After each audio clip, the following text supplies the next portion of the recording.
నమస్కారం అండి. 2025 సంవత్సరంలో మార్చ్ 28వ తేదీ నుంచి శనిగ్రహ ఒక మార్పు అనేది జరిగింది. ప్రస్తుతం శనిగ్రహం వచ్చేసి మీన రాశిలో సంచారం చేస్తున్నారు. అది మనందరికీ తెలుసు. అయితే 2025 జూలై 13వ తేదీ నుంచి 2025 నవంబర్ 28వ తేదీ వరకు అంటే దాదాపు 138 రోజుల పాటు ఆయన వక్రించి సంచారాన్ని చేయబోతున్నారు. ఈ ఏదైతే శని మీన రాశిలో వక్రించి సంచారాన్ని చేస్తున్నారో, ఈ వక్రించిన శని సమయం ఏదైతే ఉందో ఈ 138 రోజుల పాటు ద్వాదశ రాశుల వాళ్ళకి ఎలాంటి ఫలితాలు రాబోతున్నాయి, మరియు వాళ్ళు ఏ విషయాల్లో జాగ్రత్తలు తీసుకుంటూ వెళ్ళాలి, మరియు వాళ్ళు ఎలాంటి పరిహారాలని పాటిస్తూ వెళ్ళాలి అని ఈ వీడియో ద్వారా తెలుసుకుందాం. ముఖ్యంగా నేను ఏదైతే ఈ వక్రించిన శనిగ్రహ వలన ఇలాంటి ఫలితాలు రాబోతున్నాయి అని చెప్తున్నానో, ఇది దేని బట్టి అవి పూర్తిగా శుభ ఫలితాలు వస్తాయా లేదా మనకి అశుభ ఫలితాలు వస్తాయా అని మనం ఎలా తెలుసుకుంటామంటే, అష్టక వర్గ బిందువులు ఎవరి జన్మ జాతకంలో అయితే మీ వ్యక్తిగత జాతకం ఒకసారి చెక్ చేసుకోండి. మీ మీన రాశిలో శని గనక 0, 1, 2 బిందువులు గనక ఇచ్చి ఉంటే వాళ్ళు చాలా జాగ్రత్తగా ఉండాలి. వాళ్ళకి అశుభ ఫలితాలు వచ్చే సూచనలు ఎక్కువగా ఉంటాయి అని అర్థం. ఎవరి జన్మ జాతకంలో అయితే శని 3, 4 అష్టకవర్గ బిందువులు గనక ఇచ్చి ఉంటే వాళ్ళకి కాస్త మంచి ఫలితాలు రాబోతున్నాయి అని అర్థం. అంటే కాస్త కొంచెం రిలీఫ్ అనేది ఉంటుంది. పూర్తిగా నెగిటివిటీ ఉండదు, అంటే పూర్తిగా చెడు కూడా ఉండదు, పూర్తిగా శుభం కూడా ఉండదు. మీడియం రిజల్ట్స్ అనేది మిక్స్డ్ అనేది ఉంటుంది. 0, 1, 2 అంటే పూర్తిగా అశుభ ఫలితాలే ఎక్కువగా ఉంటాయండి. ఎవరి జాతకంలో అయితే 5, 6 గనక ఇచ్చి ఉంటే మంచి ఫలితాలు వస్తాయి. కాస్త లేట్ అయినా, అది ఏనాటి శని అయినా పంచమ శని అయినా, సో 5, 6 బిందువులు గనక ఇచ్చి ఉంటే కాస్త లేట్ అయినా మీకు శుభ ఫలితాలు వస్తాయి అని అర్థం. అయితే 7, 8 బిందువులు గనక ఇచ్చి ఉంటే ఎవరి జన్మ జాతకంలో అయినా 7 లేదా 8 బిందువులు గనక ఇచ్చి ఉంటే ఎక్సలెంట్ రిజల్ట్ అని చెప్పవచ్చు. చాలా బాగుంటుంది వాళ్ళకి. వాళ్ళు ఎంత ఇబ్బందులు పడినా ఫైనలీ వాళ్ళు ఈజీగా సక్సెస్ అనేది సాధిస్తారు అని అర్థం. ఓన్లీ 0, 1, 2 బిందువులు ఇచ్చి ఉండే వాళ్ళకే ఎక్కువ ఒడిదొడుకులు, ఇబ్బందులు, కష్టాలు అనేది వస్తూనే ఉంటాయండి. సో అష్టకవర్గ బిందువులు చాలా ఇంపార్టెంట్. సో ఈ ఒక అష్టకవర్గ బిందువులని మీరు చెక్ చేసుకుంటే మీకు ఈజీగా అనేది, అంటే ఈ ఫలితాలు ఎలా వస్తాయనేది ఈజీగా అర్థమవుతుంది. ఇక ఒక రాశి గురించి మనము తెలుసుకుంటూ వెళ్దాం. ఈ కుంభరాశి వాళ్ళకి 2025 మార్చి నుంచి జన్మరాశి నుంచి ద్వితీయ స్థానానికి వెళ్ళి సంచారాన్ని ప్రారంభం చేశారు. అంటే ఏళ్నాటి శని ఎండింగ్ ఫేజ్ అని అనొచ్చు. థర్డ్ ఫేజ్లో మీరు ఉన్నారు. అంటే సెకండ్ హౌస్లో ద్వితీయ స్థానంలో శని ఒక సంచారం జరుగుతున్నది.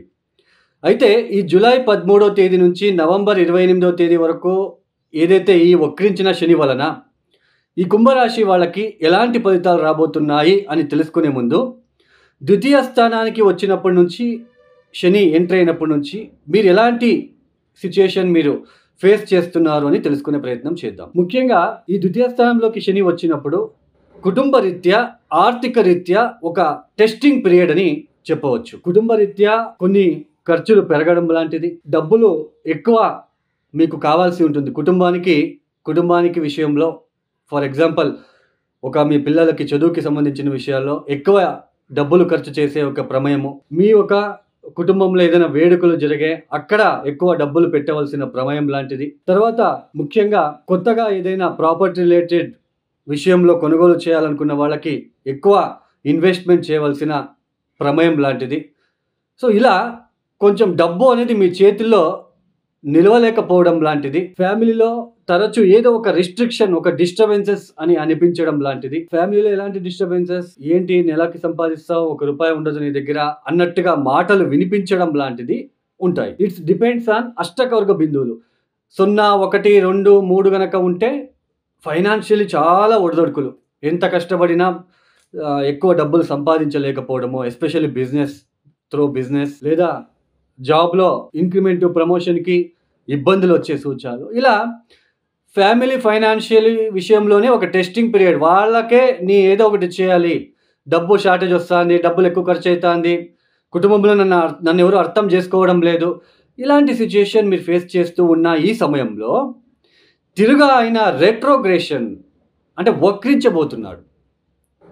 ఈ వక్రించిన శని ఒక ఏదైతే 138 డేస్ ఉందో, ఈ 138 రోజుల పాటు మరింత ఒత్తిడి ఎదుర్కొంటారు.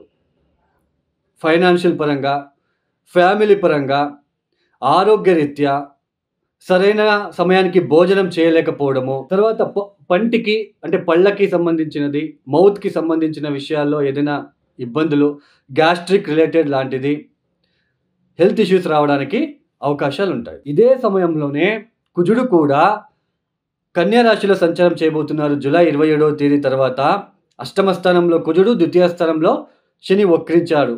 ఇద్దరు సమసప్తక దృష్టిలో ఉంటారు కాబట్టి జర్నీస్ చేసే సమయంలో ర్యాష్ డ్రైవింగ్ చేయకుండా కాస్త జాగ్రత్తలు పాటిస్తూ, హెల్త్ సరైన సమయానికి భోజనాలు చేసుకుంటూ, ఎక్కువ కుటుంబ రీత్యా, ఫైనాన్షియల్ రీత్యా టెన్షన్ తీసుకోకుండా ఉన్నట్లు గనకైతే ఈ కుంభరాశి వాళ్ళకి మంచిది. లేదు అంటే ఈ సమయంలో అనవసరమైన భయము, ఆందోళన లాంటిది ఎక్కువ సూచనలు ఉంటాయి. గుప్తాంగాంగాలకి సంబంధించిన విషయాల్లో కొంచెం డిస్టర్బెన్సెస్, అలర్జీ లాంటిది రావడానికి అవకాశాలుంటాయి. ఫేస్‌లో అన్‌వాంటెడ్ పింపుల్స్ లాంటిది, గాయాలు లాంటిది అయ్యే సూచనలు కూడా ఉంటాయి. అష్టమ స్థానంలో కుజుడు వచ్చాకే ఇవన్నీ జరుగుతాయి. ద్వితీయ స్థానంలో శని వక్రించినప్పుడు కుటుంబానికి మరింత డిస్టర్బెన్సెస్. కుటుంబం విషయంలో మీరు ఎంత డబ్బులు ఖర్చు పెట్టినా మిమ్మల్ని అర్థం చేసుకోలేకపోవడము, దీనివలన మీరు సరైన టైంకి భోజనం చేయలేకపోవడము, హెల్త్ రిలేటెడ్ ఇష్యూస్ లాంటిది, గ్యాస్ట్రిక్ రిలేటెడ్ ఇష్యూస్ లాంటిది రావడానికి, మరింత పెరగడానికి ఛాన్సెస్ ఉంటుంది. కాబట్టి కుంభరాశి వాళ్ళు ఓపికతో ఉండండి. దశా పీరియడ్ ప్లస్ అష్టకవర్గ బిందువులు నేను చెప్పినట్టు బాగా ఉంటే పెద్దగా డిస్టర్బెన్సెస్ ఉండదు. ఈ సమయంలో శని మహాదశ గనక, శని భుక్తి గనక, కుజ మహాదశ గనక, కుజ భుక్తి జరుగుతూ ఉంటే మరింత డిస్టర్బెన్సెస్ ఎక్కువయ్యే సూచనలు ఉంటాయి. ఈ కుంభరాశి వాళ్ళు ప్రతిరోజు మహామృత్యుంజయ మంత్రాన్ని పఠించుకోండి. తప్పనిసరిగా మీరు ప్రతిరోజు సాయంత్రం పూట శివాలయానికి వెళ్ళి నల్ల నూల ఒత్తులను వెలిగించి ప్రదోష కాలంలో ఓం నమ శివాయ శివపంచాక్షరి మంత్రం చదువుకోవడానికి ప్రయత్నాలు చేసుకోండి. దక్షిణామూర్తికి శనివారం పూట అభిషేకాలు చేయించుకోవడానికి ప్రయత్నం చేయండి. ఈ ఒక వీడియో మీకు నచ్చితే లైక్ చేయండి, షేర్ చేయండి, సబ్స్క్రైబ్ చేసుకోండి. సర్వే జనో సుఖినో భవంతు. ధన్యవాదాలు. జై శ్రీరామ్.